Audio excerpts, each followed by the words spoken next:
أعوذ بالله السميع العليم من الشيطان اللعين الرجيم. بفضل الله بسم الله الرحمن الرحيم. الحمد لله رب العالمين. الحمد لله والحمد حقه كما يستحقه حمدا كثيرا. الحمد لله الذي هدانا لهذا وما كنا لنهتدي لولا أن هدانا الله. اللهم لعن ولا ظالم ظلم حق محمد وآل محمد وآخر تابع له على ذلك. اللهم لعن العصابة التي جاهدت الحسين وشايعت وبايعت وتابعت على قتله. اللهم لعنهم جميعا. ثم الصلاة والسلام على خير خلق الله أجمعين محمد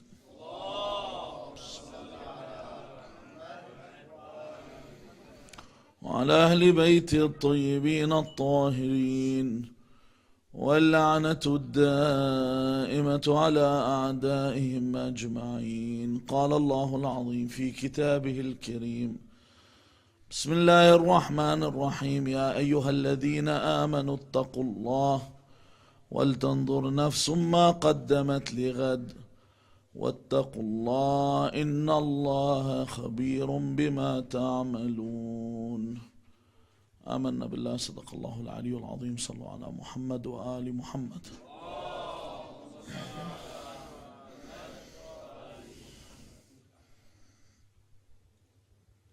When you hear the word taqwa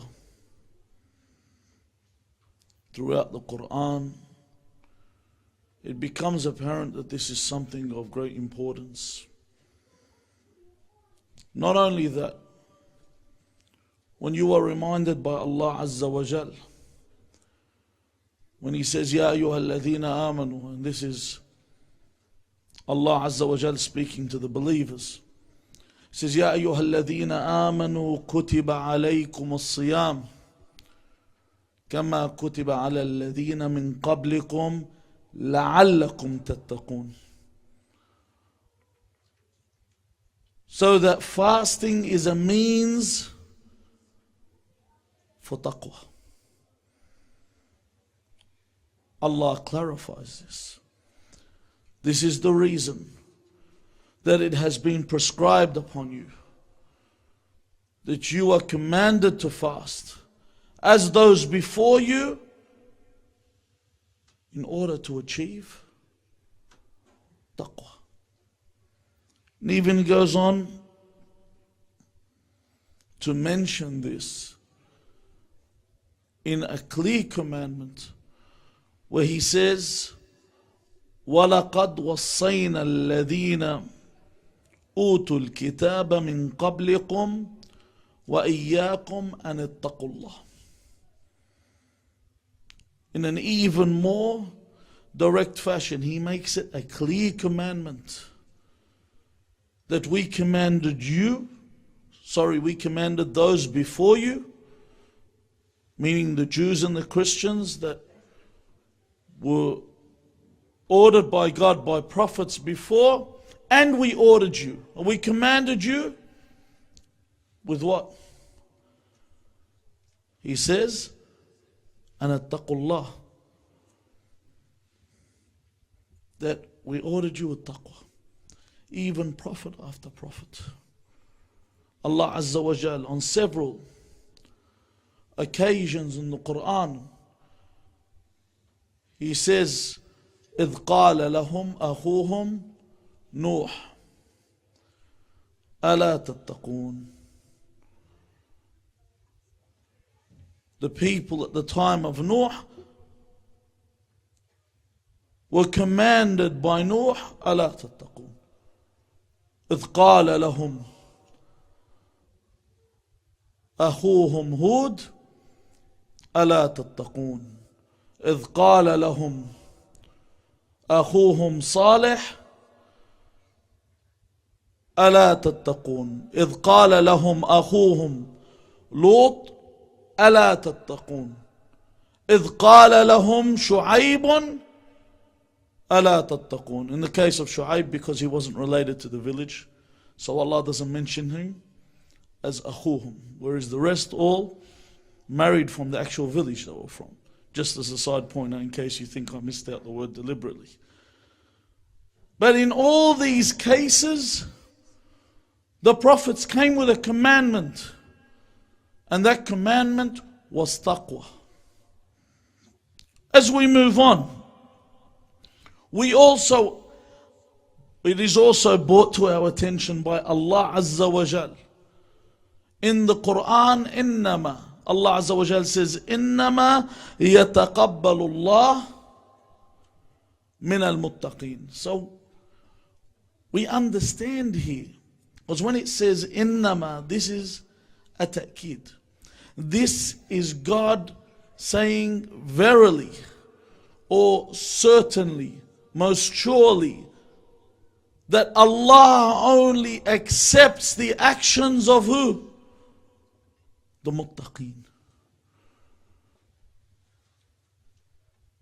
So, when we think about how important taqwa is, and this is the whole objective of us fasting, to achieve taqwa, Allah is showing you why it's so important. It is the commandment of God. For you and those before you, it is also the vessel that is the only carrier for your actions that makes your actions acceptable. In fact, even when we look at evaluating mankind, when you and I evaluate others, what do we judge them by? Humans. When they look at one another, they say, hold on, this guy's got money, I need to give this guy more respect. As Amir al-Mu'mineen, Ali ibn Abi Talib, salawatullahi wa salamu alayhi, says that an impoverished man, a poor man, is a stranger in his hometown, because he's treated by people as if he's a castaway, he's a foreign alien. What's this person doing here? Second, someone has money, everyone respects him. They treat him in a different manner. Even if we look at looks, people judge others by looks. Looks is another tool that people judge another person with. Also status and position. Status and position in society, in our community. Oh, سمحت الدكتور, سمحت المهندس, this المحامي فلان. This is how they look at status. Even in our community, knowledge. And people in general evaluate others. Wallah, this person's more knowledgeable. Even when people look at ulama din, they look for the more knowledgeable one. But this isn't what God evaluates with. God doesn't evaluate with money or status or looks or ilm. Allah Azza wa Jal says, Inna akramakum anda Allah atqakum. Once again, the evaluator, the pivot, the scales of God is taqwa. Taqwa is what Allah measures with. That is the yardstick, that everything is looked upon. Does this person have taqwa or not? In fact, it is what makes you victorious. Allah Azza wa Jal says, وَمَنْ يُطِعِ اللَّهَ وَرَسُولَهُ وَيَخْشَى اللَّهَ وَيَتَّقْهِ فَأُولَٰئِكَ هُمُ الْفَائِزُونَ. That those that have this taqwa, they are the ones that are victorious. And even in the journey that we are moving towards our Creator. Ya ayyuhal insan innaka kadihun ila rabbika kadhan. That we are here in a journey towards God. Every journey that you take in your life, wherever you go, even when you go to work, you take with you your provisions. Zuwadi, as they say. Or you take your lunch to school. Or your provisions. Allah Azza wa Jal, when He speaks about this journey that you are on to the next world, He says, فَتَزَوَّدُوا. In the verse, He says, وَتَزَوَّدُوا فَإِنَّ خَيْرَ الزَّادِ التَّقْوَى. The provision for this world is taqwa. Usually when I begin a discussion, when anyone begins a discussion, it's natural for them to define what the thing is. What is taqwa? But I left the definition till after I explain what the importance of taqwa is. So we can absorb how important, with all these verses and all these words mentioned by our Creator, by Allah Azza wa Jal, that it is the commandment of God, it is the commandment of His prophets, it is what makes you successful and victorious, it is what makes your actions accepted, it is what Allah evaluates people with, it is the provision for this world. What is taqwa? A man comes up to our Imam and our Master and the teacher of all the teachings that were followed and are preached, Al-Imam Ja'far ibn Muhammad and As-Sadiq salawatullahi wa salam alayhi. Sallu ala Muhammad wa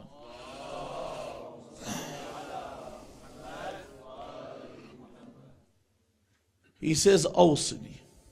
Yabna Rasulullah, Awsini. Give me a wasiyah. Give me a wasiyah. He gets to give me a commandment. Give me something to go by. I want to learn. Teach me. Something that I can live by. So he replies to this man. He says, لا يفقدك الله حيث أمرك. The first thing he says to him, that don't let God miss you at where He expects you or ordered you to be. Basically, don't miss your appointments. Allah's appointments. What does He mean by this? This hadith, which is mentioned in several different manners. In one narration, it's mentioned as the tafsir of taqwa. The meaning of taqwa. He says that God does not miss you where He has ordered you to be. In other words, salat. That my prayers aren't something that are left till later. That when it comes for me, or the time has come for me to pray, the point of prayers is an appointment that God mentions in the Quran as kitaban mawquta, that it is the time that is set. It's not when I want to pray. There is a time for prayer. And in fact, Allah mentions this in numerous amounts of times in the Quran, that I have to pray, and not only just pray, He mentions that I have to uphold the prayer, that I have to give the prayers a maqam, a status, a position in the way that I deal with them. My prayers aren't something that I leave to when I want to pray. I leave to myself, I say, hold on, I don't, or the good old excuse you always hear, I remember when we were children, we need to go pray, there'd always be one guy say, listen, I can't pray. You say, why? He says, I'm nijis. I never understood what I'm nijis means. What does he mean I'm nijis? Your underwear nijis? Your pants? What is it that's I'm nijis? You know, it's a male, so you know it's not the ritual najasi that a woman goes through. What does this person mean by I'm nijis? It's another way to say that I don't pray now, but I'll pray later. You know, save them up, God knows when. Till His grave, till the day of judgment. Because if you don't pray, just as a point, that if you don't pray, something so subtle. I remember once in a sermon we were given, this was back in 1997, we were in the Hajj in Arafah, and I never forgot this. While you're sitting down, sometimes you hear a speech and there's a point that you hear that really, really affects you. And there you are in Arafah, and I heard this point mentioned.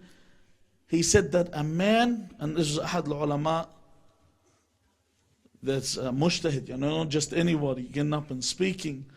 And he said that there was a man that was being placed in his grave, and down came the angels to question him.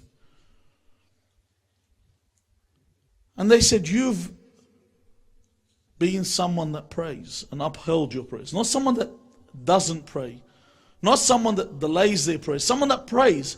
He says, however, there are 2 rak'ats of prayer, like a salah subh, that you have neglected. Not only you didn't pray, nor did you do the qada, you just neglected this prayer. And you owe this prayer. For these 2 rak'ats, he said, we need to strike you 100 times with this whip from the fire of hell.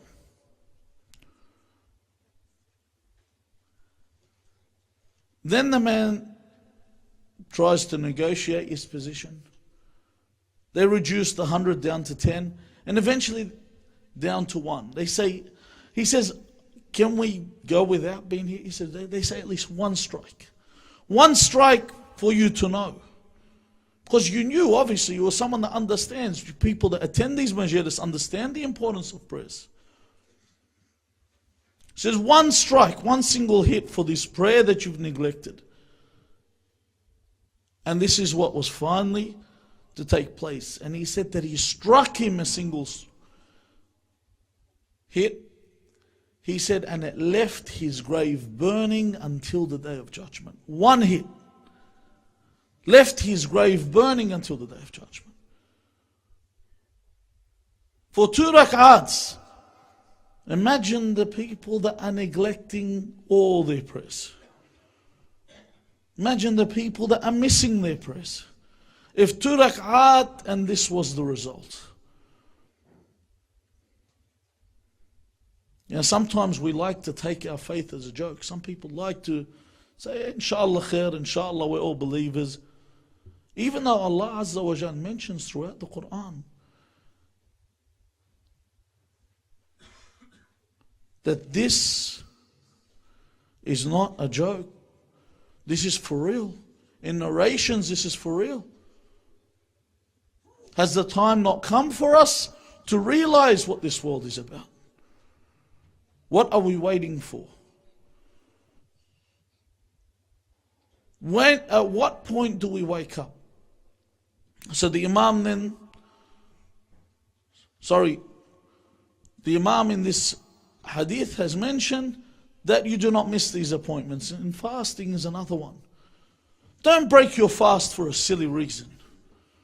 Taban, right now, alhamdulillah, you are all experiencing the shortest time of fasting. There's people overseas that are really experiencing fasting. Those that in the Middle East are fasting 16 hours. And those in Europe that are fasting 18, 19, 20 hours. That we've got it easy now. We have it easy. Even this is another of the appointments that we cannot miss. And when it comes to going to the Hajj, don't delay the Hajj. This is the month where you ask for Hajj. Don't delay the Hajj. Don't think I'll leave it till I'm 50, 60, 70 years old. That it is an appointment for you to take up right now. Then the Imam says, in the second part of the wasiyah, the first part is this, that Allah does not miss you where He has ordered you. And then He says, وَلَا يَرَاكَ حَيْثُ نَهَاكَ. The second part of the wasiyah is that He does not see you where He has forbade you. What is He talking about here? What is the most important action in this month? When you listen to the sermon, the end of Sha'ban sermon given by Rasulullah sallallahu alayhi wa alihi wasallam, when he mentions what this month is about, and it is an amazing sermon. It really is an appetizer for this month. Explain to you that, so you can appreciate what kind of month this is. Then as usual, you have the people that ask the silly questions. You have the people that ask, how many hairs do I have in my head or my beard? And then there are those that ask the questions that are needed to know. They're the ones that ask, honestly, you sit down, you mention a sermon. Someone asks, what happens to an Eskimo in Greenland? Does he go to heaven or hell? Who cares? Do you plan on becoming an Inuit sometime in your life? Or living in an igloo? You like spearing seals? What's it got to do with you? This is something to do with them, not with you. Your hasab, you can imagine when they hit their grave, they want to go check everyone else's grave. What happened to that guy? It's left for you. It's your judgment. It's not everyone else's judgment. It's about you. What have I done? I have to worry about what have I done for my hereafter. Then there are those that ask the questions of benefit. There are those that want to know, what about this? Just like Kumayl ibn Ziyad and Nakha'i, when he followed Amir al-Mu'mineen, after Amir al-Mu'mineen mentioned on the 15th night of Sha'ban, inshallah you see this night many more times. When he said the best deed for you, the ones that want to reach the ultimate of this night, are the ones that read Dua al-Khudr. All the companions went home. You believe this? All of them just went home. Thank you very much. He's finished talking, let's go. Only one followed the Imam. Said, hold on, you mentioned Dua al-Khudr. What is Dua al-Khudr? Everyone left. And he is the one that wanted to know.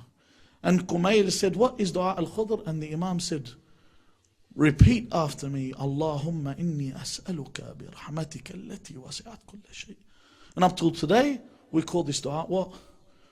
Dua Kumayl. Not only did this person go achieve something from the Imam, but this dua that is read by hundreds of millions of people over all these years is named after him. Alaykum as-salam. Sallu ala Muhammad.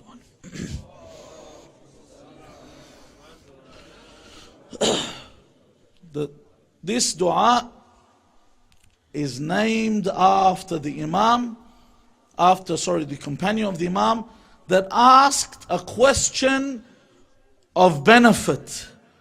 So when Rasulullah sallallahu alayhi wa alihi wa sallam finishes his sermon, Amir al-Mu'mineen Ali ibn Abi Talib alayhi salam says, what is the best action in this month?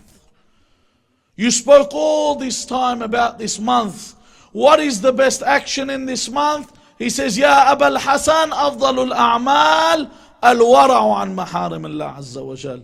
The best action in this month is to abstain from sin. This is the best action. There is no action better than this. For you to have abstinence. And this is what the Imam says. When he says, وَلَا يَرَاكَ حَيْثُ نَهَاكَ, that God does not want to see you in the place that He has forbade you. When it comes to looking at what is forbidden for you to look at. When it comes to listening to what is forbidden for you to listen to. When it comes to ghiba, when it comes to tuhma, when it comes to the lying, when it comes to backbiting, when it comes to eating what is forbidden, when it comes to your private parts, what Allah Azza wa Jal has forbade upon you. This is the definition of taqwa. So what does the man say after this? He says, Zidni. He says to the Imam, give me some more. And then the Imam replies with something, honestly, that makes you understand what he has just said. He says, La ajid.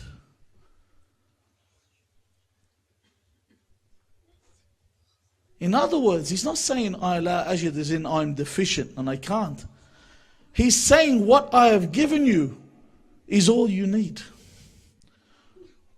This is what will take you or make you achieve what you want. There's no more that I can tell you. Be where God wants you to be, and don't be where He does not want you to be. This is taqwa. This is the definition of taqwa. All these other narrations, these verses that I mentioned about taqwa are all about this. If I do this, then I am victorious and I'm successful. I am triumphant. My actions are accepted. God will evaluate me as of the best on the day of judgment. I have fulfilled the commandment of God. I have fulfilled the commandment of His messenger. I have achieved what fasting is about. Now, what is our ultimate goal? Anything that you are about to deal with or enter, you find out what is the hadaf. You know, as they say, fools rush in where angels fear to tread. Now, no one just enters into something without working out what's going to happen. Even drug mules. You know, people that travel to Thailand and decide, or Malaysia, and decide they're going to bring drugs into the country. They know the consequences. They know, in fact, you traveling towards, you're going to KL or you're going to Bangkok, you're on the plane and they tell you, you're about to enter a country. You know, it says Dada is death in these countries. Drugs is death. You know, it's a death penalty. And they mention capital punishment. You hear it that many times. These people know that what I'm heading for is a death sentence. And you think to yourself, these people are stupid. Some of them do these drug runs for $10,000. Imagine that, you're taking a bet. I gamble 10 grand. If I win, I gamble. If I win, I get $10,000. If I lose, I'm dead. Who would take a bet like that? This is what they do. That I have this in my mind. That I've been told that this is what is the outcome. So I study the outcome. I study the conclusion. What am I doing here? Everyone here, obviously, is looking for the hereafter. There's nothing in this world. There's nothing for you in this world. Absolutely, believe me, there's nothing for you in this world.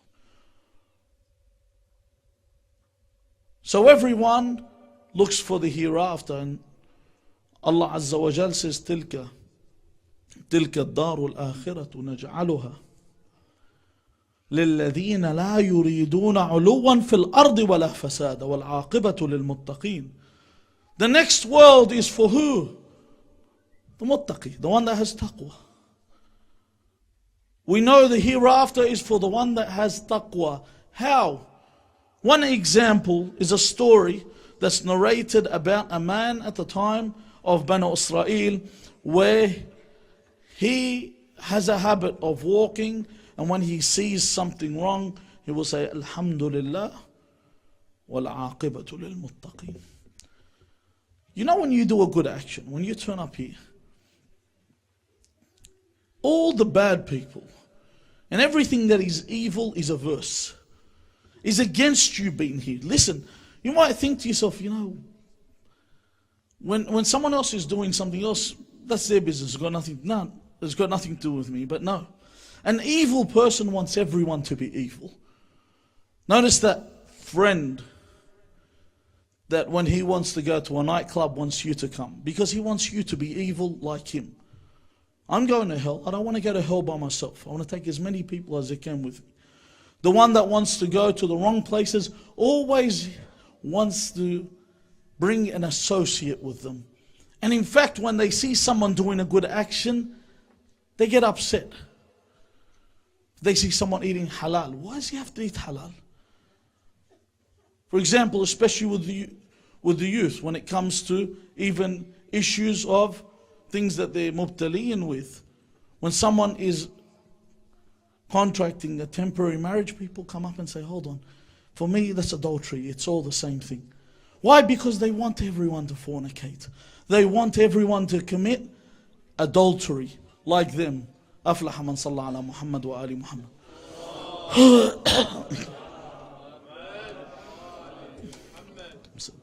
They want everyone to commit that sin like them. Even when you attend these majalis, when we wanted to establish an Islamic center here, all the people that complained against us said, there will be people outside, we fear for our daughters. You know? And down the road is St. George League's Club. And people that get, you have a look at statistics. See how many people have finished praying, went outside and raped someone. And how many people have finished a couple of drinks, went outside and raped somebody. The biggest crime, rape crime, was committed by 5 drunkards. The Anita Cobby killings in the mid-80s were committed by 5 drunkards. Yet no one complains about these places because they're places of immorality. And they even proved that when there was that protest in the newspaper they were mentioning, where there's going to be a cemetery. They weren't against a cemetery existing. You could see the signs that were clear. No mosque. No Muslim. Because they don't want good. It's not only you, trust me. It's even they have this same stand against Christianity. They have this same stance wherever something good is taking place. This is the habit of the evil person. He wants everyone to be evil. And this is what would happen. Iblis saw this man and he wanted to send someone to turn him away. So along comes one of the shayateen. And here's this man saying, Alhamdulillah, wal-aqibatu lil-muttaqeen. So he says to him, La. Al-aqibatu lil-aghniya. Al-aqibah, he means the next world. Taban meaning the consequence. Or what is to follow. What is to follow being the next world, the hereafter, is for the ones that possess taqwa, as we mentioned. Now, this man is being told by this imp, this devil, that is for those that have money, the rich. And he says, let us ask someone that comes along if the next world, because some people have this attitude. They say, well, the person with money can give to the poor, they have a different means of evaluating and assessing. So he says, the first person we see, we will ask. And whatever this person says, we will follow. But it comes at a price. If you're wrong, you have your hand severed. You have your hand cut off. And if you're wrong, you have your hand severed. If I'm wrong, I have my hand severed. So the believer accepted. How long they went until a person arrived before them. They asked, the hereafter is for, but not the hereafter, some al-aqibah, like basically what is to come, is for the one that has taqwa or the one that is rich. And the man said, no, the one that is rich, so his hand was cut off. They cut the hand of the believer. Another person comes along and he says, all right, we'll go ask this person. He says to the believer, the devil says to the believer, and if it is the same case, we'll do the same. The believer accepts once again. And he asks him, lo and behold, the person says, Al-aqibatu lil-aghniya. What's to come? Sallallahu ala Muhammad wa ala Muhammad.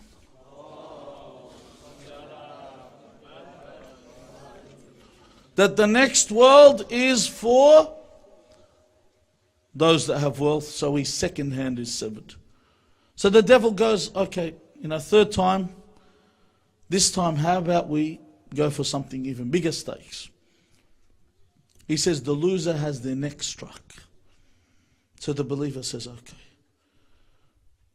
At this point, Allah Azza wa Jal makes the next person passing by to be an angel in the sight of a man. So he comes up, the devil says the same thing, is the aqibah. Apparently this devil was probably, he doesn't mention it in the narration, but the other people he was able to deceive them with his words. Or is the aqibah for the believer? Or is it, for the one that possesses taqwa? Or for the rich? And this man that is being brought forward grabs the hands of the believer and makes his hands whole where they've been severed.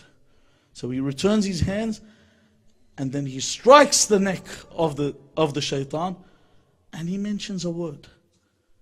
He says, هكذا, meaning like this, العاقبة للمتقين.